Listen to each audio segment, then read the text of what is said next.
Good morning, class. Welcome to the 7th lecture video of MA266, Dynamics of Rigid Bodies. So in this video, I will be discussing kinetics, focusing on forces and acceleration. So let's get started. So since we are talking about kinetics, the majority or the concept that we are going to use here is the Newton's second law of motion. So before we describe or define the Newton's second law of motion, describe muna natin kung ano yung ibig sabihin ng kinetics. So it is a branch of dynamics that deals with the relationship between the change in motion of a body and the forces that causes this change, no? So kagaya na nabanggit ko nung introduction natin with dynamics of rigid bodies, si dynamics meron tayong two branches and they are kinematics and kinetics. The difference between the two is the forces. If you are not going to consider the forces and ang kailangan mo lang pag-aralan is the motion or the geometric aspect of motion, ang ginagamit natin doon na branch is yung kinematics. But if we are going to study the forces, the changes the motion, and therefore the branch that we're going to tackle is kinetics. So since tapos na tayo sa kinematics, tackle na natin yung kinetics, no? So puro forces na yung pag-aaralan natin. Okay? So, kung nabanggit ko kanina, the concept that we're going to use in kinetics is Newton's second law. Ano ba ibig sabihin ng Newton's second law, no? Of motion? So, the basis of kinetics is Newton's second law, wherein it is defined by this equation, no? That the forces daw is equivalent to the product of mass and its acceleration. So, Newton's second law states that F is equivalent to M multiplied by A, wherein yung F is the sum or the unbalanced forces that is acting on the body, and then M is the mass or the inertia, and A is the acceleration of the object. So, when an unbalanced force acts on a particle, the particle will accelerate in the direction of the force. So, when a certain force is applied to a certain object, magkakaroon tayo ng unbalanced forces, no? So, pag nagkaroon ka ng unbalanced forces, therefore, magmo-move yung ating particle or ang ating object. And if it is moving, of course, the object is also accelerating. Okay? With magnitude that is proportional to the force. So, the limitation for the second law of motion is that it is not accurate near the speed of light, which is equivalent to 299,792,458 meters per second. So, invalid when the particles are the size of an atom as well. So, since if the size of a certain material is kasing liit ng size of an atom, of course, the mass of that object is very or almost negligible na, no? So, therefore, hindi na applicable si formula natin na force is equal to mass times acceleration. Okay? So, para mas maintindihan pa natin, ipakita natin in this representation. So, for instance, I have a 1 kilogram ball and a 2 kilogram ball. So, ang gagawin natin is papagulungin natin yung dalawang ball na to on a straight path, no? So, ang gagawin ko para mapagalaw ko siya, i-fix ko yung forces na i-apply ko sa kanila. So, the force that I will apply to the 1 kilogram ball is also the same magnitude to the force na i-apply ko sa 2 kilogram ball. So, kapag nag-apply ako sa kanya ng same force, what will you observe is that the 1 kilogram ball will go farther, no, compared to the 2 kilogram ball. So, this is because that the acceleration, since pares naman yung force natin, no, i-describe natin or define natin ulit yung second law of Newton's second law of motion, no? That it is the force is equivalent to the mass and acceleration. And as you notice, the force is the same but the mass is different. Mas malaki si mass 2 natin, no, which is yung 2 kg compared sa first mass natin na 1 kg ball. So, kapag magparehas ka ng force na in-apply, magkaiba ka ng mass, therefore, mag-a-adjust si acceleration. And based dun sa observation natin that the 1 kg ball accelerates further or faster compared to the 2 kg ball. Mas malayo ang tinakbo ni 1 kg ball compared kay 2 kg ball. So, that means that with the same force, the acceleration is indirectly proportional to the mass, no? So, kapag mas maliit yung mass natin, mas malaki si acceleration. And kapag mas malaki ang mass natin, mas maliit si acceleration. So, nilinaw lang natin yung relationship between the forces, the mass, and si acceleration. Okay, so that is the Newton's second law of motion, which is the concept that we're going to use in kinetics. Okay, next, let's talk about the Newton's law of gravitational attraction. So, shortly after formulating his three laws of motion, Newton postulated a law governing the mutual attraction between any two particles. No? So, si Newton kasi, di ba, meron siyang ginawa na three laws of motion, and they are the first law, which is regarding or it is also called the law of inertia. The second law, which is yung gagamitin natin most likely in kinetics, which is, it is defined by an equation that is the force is equivalent to mass multiplied by acceleration. And then we also have the third law, Newton's third law of motion, which is the law regarding the action and reaction of bodies. No? So, it is another law that is postulated by Newton. So, it is defined by the mutual attraction between any two particles, no? And it is defined by this equation, that the forces between two objects can be computed or can be calculated using this equation. So, F is equivalent to G multiplied by mass 1 multiplied by mass 2 all over R squared. So, tignan natin kung ano tong mga parameters na kakailanganin natin with the Newton's law of gravitational attraction. So, tingnan muna natin yung image natin dito, no? So, we have a mass 1 and mass 2, no? Na magkaiba yung bigat niya, no? And then, the forces that is happening between those mass is attraction. Kaya ang gravitational attraction. So, the forces or the vector forces is towards each other. And then, the distance between those masses is defined by R. Okay? So, check natin kung ano tong mga parameters na kailanganin natin. So, yung F natin, that is the force of attraction between two particles. Ito yan. G is the universal gravitational constant, which is equivalent to 6.673 times 10 raised to negative 11 cubic meter per kilogram second squared. We also have the R, which is the distance between the centers of the particle. And then M1 and M2 are the masses of the two particles. So this is the Newton's law of gravitational attraction. No? Okay, so in the case of a particle located at or near the surface of the Earth, so, ang mangyayari sa equation natin, di ba, this is the formula nga natin or the equation for the Newton's law of gravitational attraction.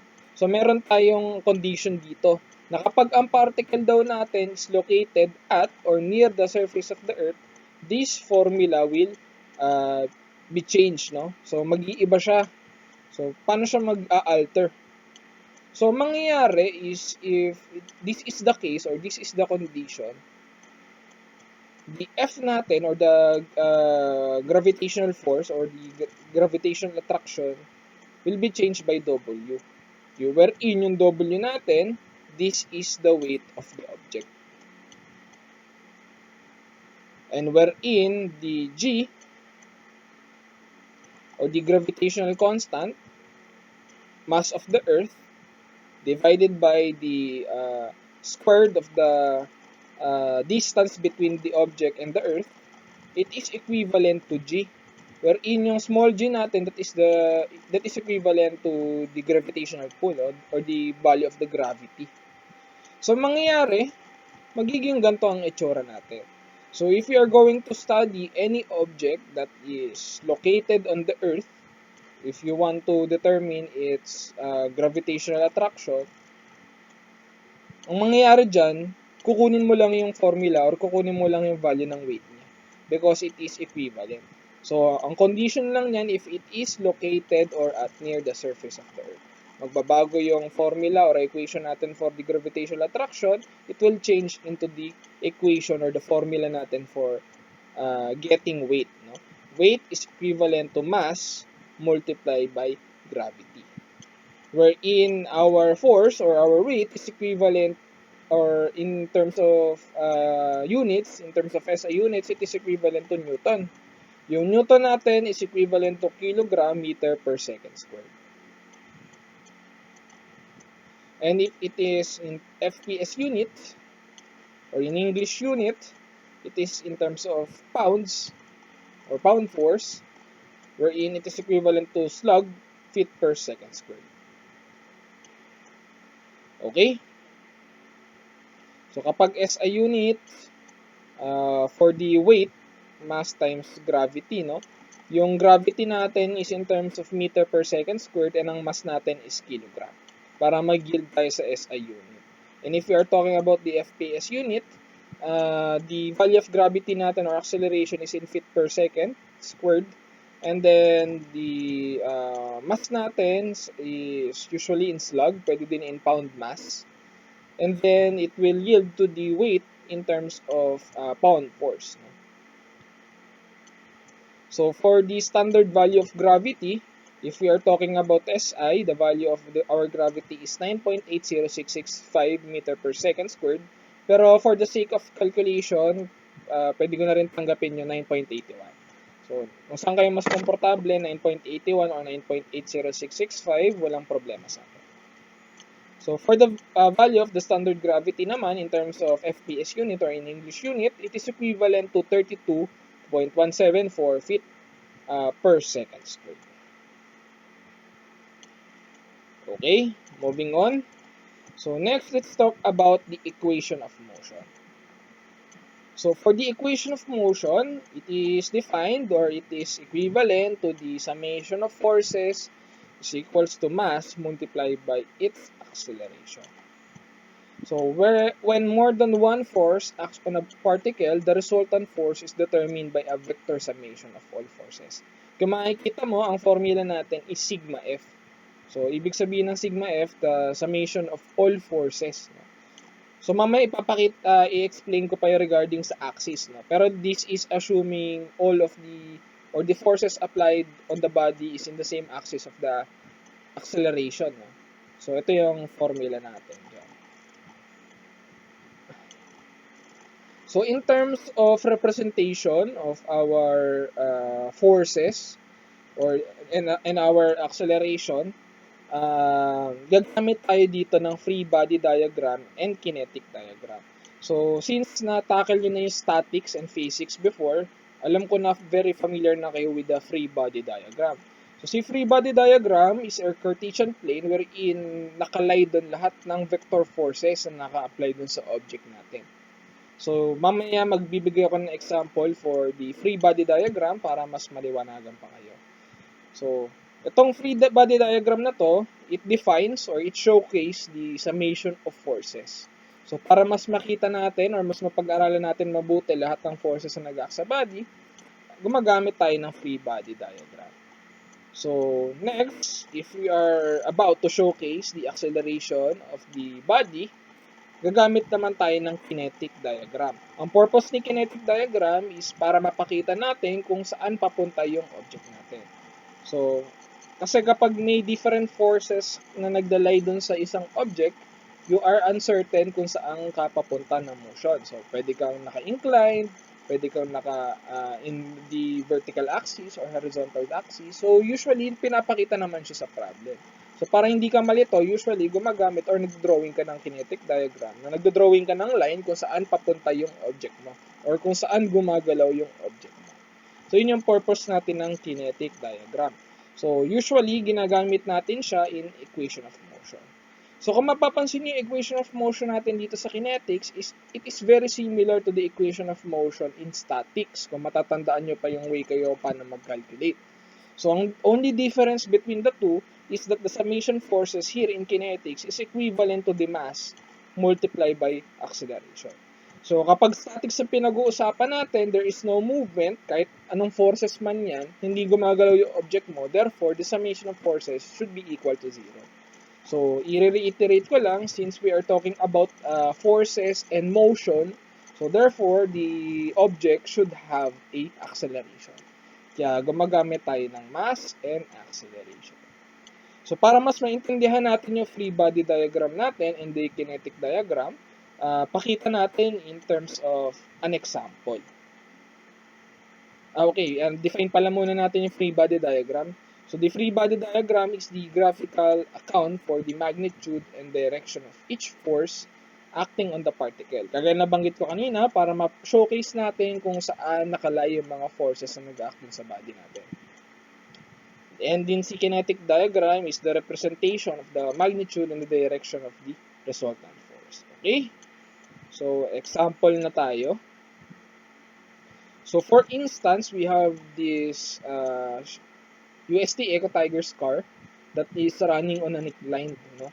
So, yung inclined natin, the angle is, sabihin na natin theta, no? So, ang gagawin natin is to find or to create an equation of motion of this car, no? So, yung car natin gumagalaw. So, nagmo-move siya along the inclined plane. So, therefore, it is an example of kinetics, no? The summation of forces is equivalent to mass times acceleration. Okay? So, before we create an equation of motion, i-define muna natin yung mga forces na mag-act dun sa ating object, which is yung sasakyan, no? So, yung mga forces na mag-act dito, of course, mag-draw muna tayo FBD. So, yung mga forces na mag-act dito, of course, is the force of the car. Siyempre, yung force na ini-exert ng makina mo para mag-move ka into the incline. No? So, let's call that F car, the force of the car. And then we have the frictional force, which is an opposing force. No? Siya yung parang nagre-resist dun sa ating force of the car. So, si frictional force is equivalent to mu k multiplied by normal force. Yung mu natin, this is the coefficient of friction, kinetic coefficient of friction. So, this is a factor that is usually multiplied by the value of the normal force. So, this is the friction force, now mu kn. Also, we have the normal force. Tatandaan nyo, si normal force is always perpendicular to the surface ng plane natin. So, if this object is running on an inclined, perpendicular to that inclined, there is a normal force acting on the object. So, meron tayo normal force dito. Perpendicular sa incline. Also, we have the weight. But kung makikita nyo, naka-component na tayo, no? So, since si weight kasi is towards down, no, pababa. So, gagawin ko lang is to find the x component of our weight. And then, we're going to find the, itong mg cos theta pala, this is the y component of our object, and then, or of our weight, and then si mg sin theta naman natin is the horizontal or the x component of our weight. So, ulitin ko lang lahat ng mga force na nag-act dun sa ating object. So, we have the force of the car, the frictional force, the normal force, and then the vertical and the horizontal component of our weight. So, si mg cos theta and then si mg sin theta. Okay? Now, it is equivalent to mass times acceleration. Yung mass times acceleration natin can be figuratively or graphically described by a kinetic diagram natin. So, kung makikita nyo, yung Cartesian plane natin, nakatabi nga, no? So, para mas madali yung computation natin, So sa halip na itilt ko lahat ng force, ang ginawa ko, si inclined yung tinilt ko. Wherein yung itong part ng or gantong style or position ng ating forces, that is the y-axis, and then itong along the incline, that is the x-axis. Ulitin ko yung naka-perpendicular along the incline, that is the y-axis, and then si x-axis natin is the parallel to the incline. So ginawa natin yung Cartesian plane natin is tiniled for better creation or drafting of the equation of motion. So that is equivalent to the kinetic diagram. Since the car is moving along the incline, of course, the movement of our car is along the incline as well. So, yung acceleration natin is towards the incline. Okay, klaro na sa atin yung ating FBD and KD. So, therefore, madali na nating magagawa yung ating equation of motion. So, for our equation of motion, since we have two axes, the x-axis and the y-axis, gagawa tayo ng the two sets of equation of motion. Isang summation of forces along y-axis, isang summation of forces along x-axis. So, unahin natin yung summation of forces along x-axis. So, if the forces is along x-axis, the acceleration dapat na i-consider natin dito is on the x-axis as well. So, ano ba yung mga forces natin along the x-axis? We have the force of the car, we have mg sine theta, and then we have the frictional force. So, si F natin, itong pataas, that is positive because it is towards the motion. No? Kasi pataas yung KD natin, no? Kinetic diagram, pataas. So, lahat ng forces na pataas din or towards the direction of the acceleration, positive. So, ang ganito ang formula natin yan or yung equation natin. F car minus mg sine theta minus mu k n, no? Or the frictional force. Naka-minus parehas yan, yung mg sine theta and the frictional force, because it is against the direction of the motion natin. Okay, it is equivalent to mass times acceleration. So this is the first equation natin. Next, let's make the equation of motion along the y-axis. So summation of forces along y-axis is equivalent to mass times acceleration at y-axis. Okay.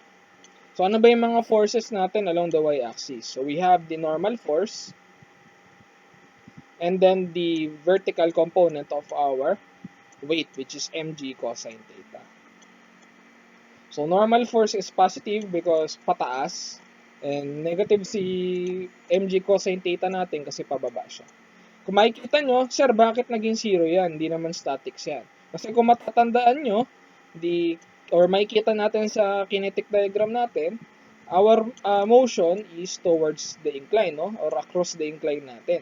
So, ang incline natin is along x-axis. So, therefore, there is no acceleration on the y-axis. Kapag wala kang acceleration sa y-axis, therefore, zero na automatic tong ating mass times acceleration. So, ang pangalawang equation of motion natin is n minus mg cosine theta is equivalent to 0. Okay? So, klaro na tayo with the equation of motion. Next, let's talk about the D'Alembert's principle. So, si D'Alembert's principle is one of the proponents of the equation of motion. No? So, with the same concept with the statics, no? So, siya yung one of the proponents of the equation of motion. So, sino ba si D'Alembert? So, si Jean Leron D'Alembert, pinanganak noong November 16, 1717, namatay noong October 29, 1783. So, isa siyang physicist. So, dinefine niya yung dynamic equilibrium. Wherein si dynamic equilibrium is defined by the summation of forces minus mass multiplied by acceleration is equivalent to 0. So this means that a certain body or a certain object will have a dynamic equilibrium kapag meron kang opposing mass times acceleration nag-act sa kanya. So when negative ma is treated in the same way as a first vector. In the equation of motion, then the state of equilibrium created is referred to as the dynamic equilibrium. So, nangyayari, ginagawa niya, meron kang opposing force vector, no? In terms of mass times acceleration. So, bukod dun sa mga forces na nag-act sa body mo, meron ka daw opposing force vector na MA natin. So, kapag meron kang opposing force na MA na yan, the object will yield dynamic equilibrium. Kaya equivalent yung equation natin into 0. So this negative MA is also called the inertia force vector, or sometimes called reverse effective force. So para mas maintindihan natin yung ating explanation with the reverse effective force, kung ano ba ibig sabihin ng reverse effective force na yan, or the inertia force vector na yan. So for instance, so we have here a person that is sitting stationary on a vehicle. So this reverse effective force is described by this sensation. So the sensation of being pushed or pulled back in the seat occurs due to the person's inertia or the resistance of the person's mass to change in velocity. So kagaya nga ng nabanggit dito, or nabanggit ko kanina, mayroon kang certain person that is in stationary on a vehicle. So what will happen if the vehicle suddenly move, no? So nagkaroon ka ng sudden acceleration. So kapag nagkaroon ka ng sudden acceleration, of course there is a force that is acting to you, no? Gumalaw kasi yung yung vehicle mo. So therefore meron kang force na tumutulak doon sa sayo or doon sa vehicle mo para umandar.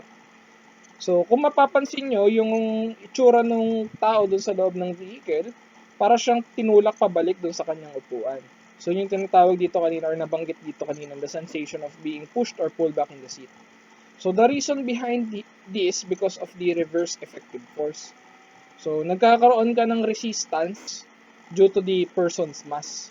So, anong nangyayari? Nagkakaroon ka ng equal but opposing force doon sa tao na yon. Kaya ang nangyayari, para kang tinutulak pabalik dun sa stationary position mo.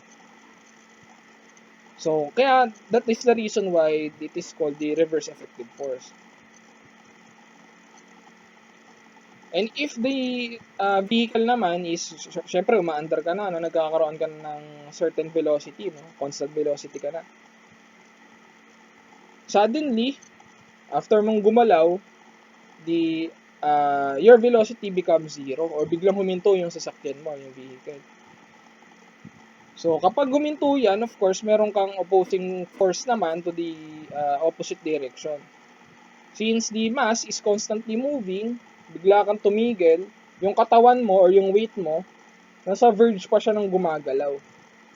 So, mangyayari sa'yo, para kang hihilahin palabas dun sa vehicle. So, kaya naging ganyan yung itsura na yan. So, that is the best example for the reverse effective force na binabanggit di D'Alembert, or na di-describe na sa D'Alembert's principle. That the summation of forces, para magkaroon ka ng dynamic equilibrium, there is a equal but opposing force na tinatawag natin na reverse effective force. Okay, moving on. So, let's describe the inertial reference frame. So, ilang beses ko na to nabanggit regarding sa different topics, no? We have the point of reference or the inertial reference frame. So, it is defined by this, no? So, the Newtonian or inertial reference frame is a reference frame in which the acceleration of the particle is measured from. So, the inertial reference frame, it is fixed. It translates with constant velocity and it does not rotate. So for instance of inertial reference frame, so we have here a person that will be served as an observer. Then we have here a moving object or moving particle that is moving along the path of the particle, no, straight line yan. So merong acceleration si particle mo. So, ang tawag dito sa observer natin, that is the inertial reference frame. Okay, so moving on, we have here the equation of motion for system of particles. So, the sum of external forces acting on the system of particles is equal to the mass of the particles times the acceleration of its center of mass, g. So, basically, the same equation. No? So, summation of forces equivalent to mass times acceleration.